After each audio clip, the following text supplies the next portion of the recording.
Hello mga kananay! Welcome back sa ating mini vlog. Pagkatapos nating magtinda mga mare, eto na nga at maglilinis na nga tayo at para makauwi na ng bahay, magsasarado na tayo ng tindahan. Mga kasama yung tatlo kong mga bagets mga mare dahil pinauwi ko na muna sila ng bahay. Ayo, live na may mga stick eh. Stick na guys. Vlog natin. Stick na. Sa ano?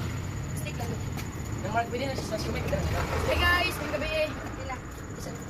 Ay, dala.